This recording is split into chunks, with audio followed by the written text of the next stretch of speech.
Kalau kita mengacu kepada Al-Quran dan Al-Hadis, memang nggak ada sistem khilafah ini yang dibakukan. Tapi mereka dalam halusinasi mereka ini mengatakan bahwa ini adalah sistem pemerintahan Islam yang agung. Nah, masih begini ya, kalau menurut saya gerakan kalian ini adalah gerakan politik, bukan gerakan keagamaan. Jadi jangan dibawa-bawa ke arah agama begitu. Jangan maulah dibodoh-bodohi oleh pengusung khilafah sebelum-sebelumnya.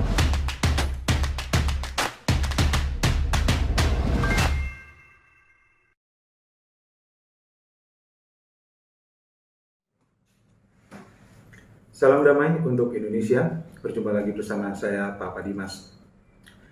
Kali ini saya akan membahas video yang beberapa hari lalu viral, di mana kita melihat ada beberapa orang, segerombolan orang, di antaranya itu ada yang pakai daster, ada yang pakai sarung, ada yang pakai peci, identik sekali memang. Tapi juru bicaranya ini, satu orang, ini berbeda sendiri. Dia pakai jas, pakai dasi, ngomongnya berapi-api, mirip sales panci. Ya, dia ini menawarkan sebuah proposal tentang khilafah kepada Menko Polhukam Bapak Mahfud MD. Bahkan dia ini mengusulkan diadakan menginisiasi untuk diadakan simposium nasional tentang khilafah, sebuah sistem pemerintahan Islam yang sangat agung katanya. Wah, halu banget mereka ini ya. Memang dalam video ini mereka mengatakan bahwa khilafah ini adalah sebuah solusi di mana nanti akan ada sistem keadilan yang merata, sistem kesejahteraan yang merata bagi seluruh rakyat Indonesia. Nggak ada kesenjangan. Khilafah apa komunis? Beda tipis gitu ya soalnya. Memang kalau kita berbicara masalah khilafah, ini nggak ada sistem yang baku, nggak ada aturan yang baku mengenai khilafah ini. Beda-beda khilafah antara khilafahnya ISIS, kemudian juga Al-Qaeda, HTI, FPI, ini beda-beda. Nah, khilafah yang mana yang mau kalian terapkan ini? Ya kan? Kalau kita mengacu kepada Al-Quran dan Al-Hadis, memang nggak ada sistem khilafah ini yang dibakukan. Tapi mereka dalam halusinasi mereka ini mengatakan bahwa ini adalah sistem pemerintahan Islam yang agung. Nah, masih begini ya, kalau menurut saya gerakan kalian ini adalah gerakan politik, bukan gerakan keagamaan. Jadi jangan dibawa-bawa ke arah agama begitu. Jangan maulah dibodoh-bodohi oleh pengusung khilafah sebelum-sebelumnya, ya kan? Nah, kemudian kalau misalkan khilafah ini diterapkan, mau yang mana? Misalkan khilafah dunia, katakanlah yang kalian terapkan. Berarti Indonesia ini nggak punya kedaulatan nantinya. Akan dijadikan sebagai sebuah daerah selevel kecamatan. Nah, kalau selevel kecamatan ini, lalu pemimpinnya adalah seorang khalifah yang entah siapa dan di mana. Kita kan nggak akan tahu pemimpinnya siapa. Nah, kemudian kalau misalkan khilafah ini nanti, cara memilihnya bagaimana? Melalui voting. Nah, voting ini kan produk demokrasi yang selalu kalian tentang selama ini. Kalian selalu bilang bahwa demokrasi hanya milik Allah. Itu kan yang selalu kalian gaungkan, ya kan? Nah, kalau misalkan bukan dengan voting, ditunjuk langsung misalkan, siapa yang menunjuk? Lalu kalau misalkan ditunjuk langsung, nanti pasti kan ada perang kepentingan di sini. Nanti pasti ada gontok-gontokan, saling perang, saling bunuh-membunuh demi untuk meraih kekuasaan. Apakah ini yang kalian tawarkan untuk negara Indonesia? Nah, kalau misalkan di Indonesia sendiri yang dijadikan khilafah, kemudian pemimpinnya siapa? Coba kalian punya nggak? Tunjuk satu orang yang bisa kalian usulkan untuk jadi khalifahnya di sini. Ada nggak? Saya yakin nggak ada. Karena apa? Kalau kita melihat sistem khilafah pada era kejayaan Islam dulu, itu ada yang dipilih, ada yang turun-temurun. Nah, kalau turun-temurun ini, berarti ini kan kerajaan, sistem kerajaan oligarki. Kita sudah meninggalkan itu ribuan tahun yang lalu. Masa kalian mau balik mundur ke belakang ke ribuan tahun yang lalu? Kebalik nggak sih otak kalian dengan seperti itu, ya nggak?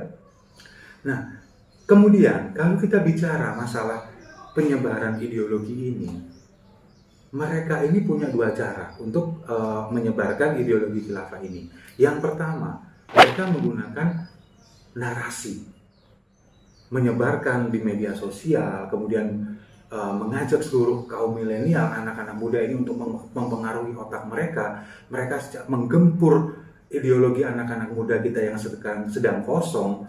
Itu yang mereka lakukan, dicekoki dengan khilafah adalah solusi untuk keadilan, untuk kesejahteraan. Itu. Nah, yang kedua, mereka melakukan dengan cara-cara kekerasan. Nah, cara kekerasan ini biasanya dilakukan dengan gerakan terorisme, atau seperti yang kemarin kita lihat pada waktu demonstrasi di depan gedung DPR RI pada tanggal 11 April yang lalu. Mereka ini setiap kali ada event demo, baik itu dari mahasiswa atau dari buruh, mereka akan menunggangi, mereka akan menjadi penumpang gelap di sana, menyusup, kemudian memprovokasi demonstran, memprovokasi aparat supaya demonstran dan aparat ini bentrok. Kemudian terjadi chaos.